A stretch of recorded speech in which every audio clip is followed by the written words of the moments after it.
Assalamualaikum warahmatullahi wabarakatuh. Kembali lagi di channel saya, Rizky Inayah, NIM 1814080022. Di video kali ini dengan mata kuliah metodologi penelitian diampu oleh Ibu Dr. Milyasari SPD MSI. Saya jurusan Tadris IPA Fisika, Fakultas Tarbiyah dan Keguruan UIN Imam Bonjol Padang. Di video kali ini kita akan membahas bab 4 dari penelitian. Sebelum kita mulai membahas bab 4 penelitian, jangan lupa kepada semua teman-teman yang menonton video ini, like, komen, share, subscribe, dan jangan lupa nyalakan loncengnya agar teman-teman mendapatkan notifikasi dari video-video saya. Terima kasih. Pertama, kita akan membahas hasil penelitian.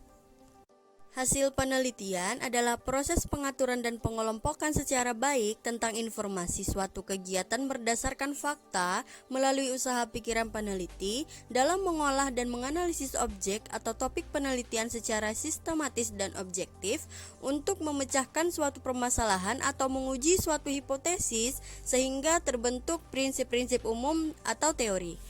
Deskripsi data yaitu upaya menampilkan data agar data tersebut dapat dipaparkan secara baik dan diinterpretasikan secara mudah.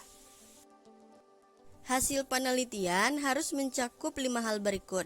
Yang pertama, konteks pengantar untuk memahami hasil dengan menyatakan kembali masalah penelitian yang mendasari studi kita.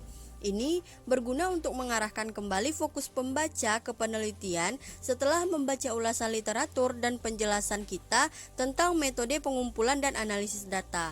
Yang kedua, dimasukkannya unsur-unsur non-tekstual seperti gambar, bagan, foto, peta, tabel, dan lain-lain untuk mengilustrasikan temuan-temuan utama jika perlu. Daripada mengandalkan sepenuhnya pada teks deskriptif, pertimbangkan bagaimana temuan kita dapat disajikan secara visual. Yang ketiga, menyoroti pengamatan pembaca yang paling relevan dengan topik yang sedang diselidiki. Tidak semua hasil yang muncul dari metodologi yang digunakan untuk mengumpulkan informasi terkait untuk pertanyaan menjawab so what.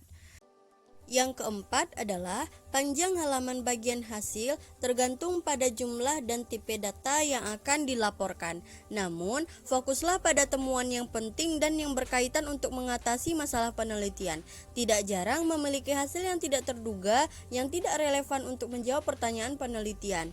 Yang kelima, paragraf pendek yang menyimpulkan bagian hasil dengan mensintesiskan temuan-temuan utama dari penelitian kita. Sorot temuan paling penting yang kita ingin pembaca ingat ketika mereka beralih ke bagian diskusi.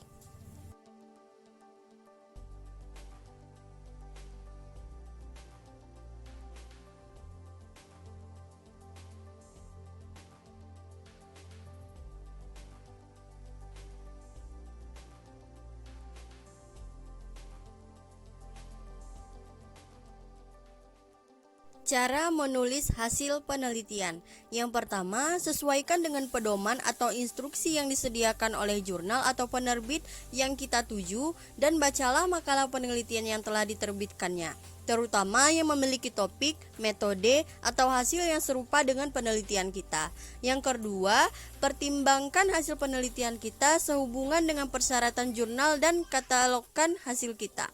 Yang ketiga, rancang gambar dan tabel untuk menyajikan dan mengilustrasikan data kita. Yang keempat, buat konsep bagian hasil kita menggunakan temuan dan angka yang telah kita susun. Tinjau konsep kita, sunting dan revisi hingga melaporkan hasil persis seperti yang kita ingin mereka laporkan kepada pembaca kita. Berikut adalah contoh hasil penelitian dari beberapa jenis penelitian.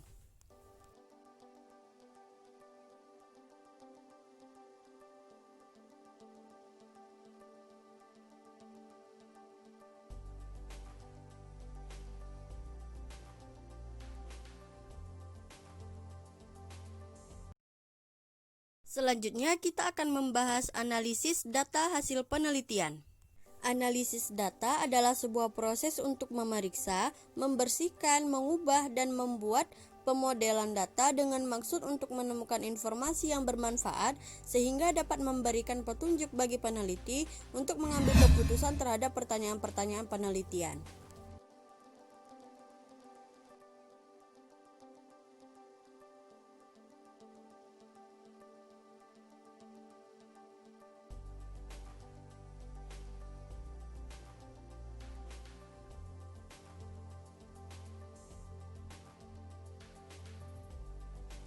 Faktor-faktor yang mempengaruhi analisis data hasil penelitian ada 5. Yang pertama jenis penyelidikan, deskriptif, inferensial. Yang kedua jenis variabel, terikat bebas. Yang ketiga tingkat pengukuran variabel nominal, ordinal, interval. Yang keempat banyaknya variabel, satu atau lebih dari satu. Yang kelima maksud statistik atau kecenderungan memusat variabilitas, hubungan atau korelasi asosiasi, perbandingan atau komparasi, interaksi, kesesuaian, dan sebagainya.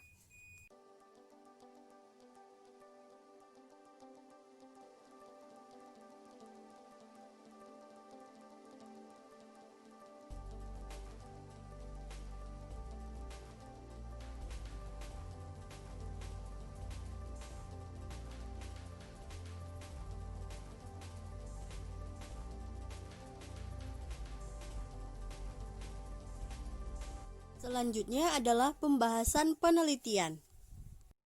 Pembahasan hasil penelitian dapat dijelaskan sebagai pemikiran asli peneliti untuk memberikan penjelasan dan interpretasi atas hasil penelitian yang telah dianalisis guna menjawab pertanyaan pada penelitiannya.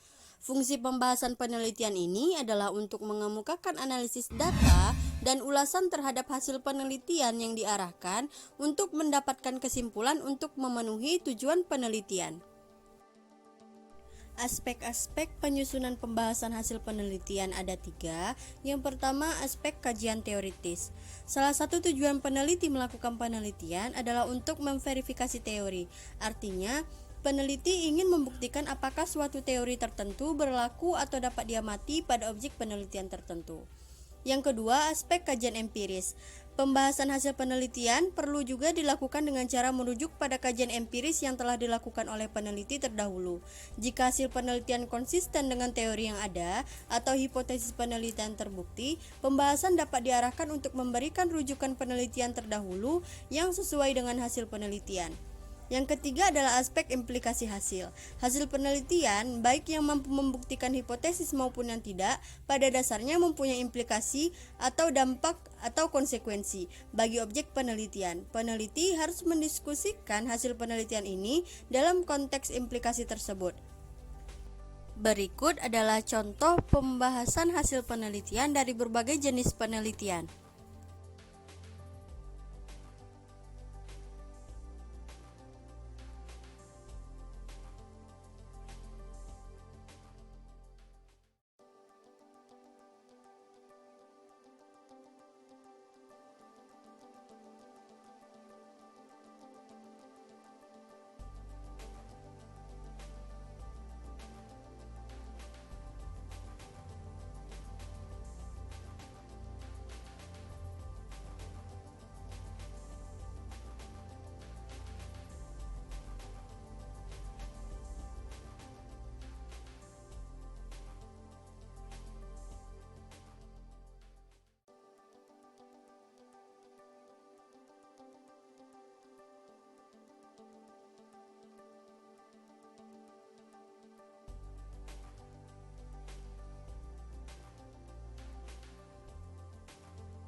Pembahasan terakhir di topik bab 4 adalah keterbatasan penelitian. Keterbatasan penelitian adalah hal-hal atau variabel yang sebenarnya tercakup di dalam keluasan lingkup penelitian, tetapi karena kesulitan-kesulitan metodologis atau prosedural tertentu sehingga tidak dapat dicakup dalam penelitian dan di luar kendali peneliti. Berikut adalah contoh keterbatasan penelitian dari berbagai jenis penelitian.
Sekian video dari saya. Jika teman-teman merasa video ini bermanfaat, jangan lupa like, comment, share, subscribe, dan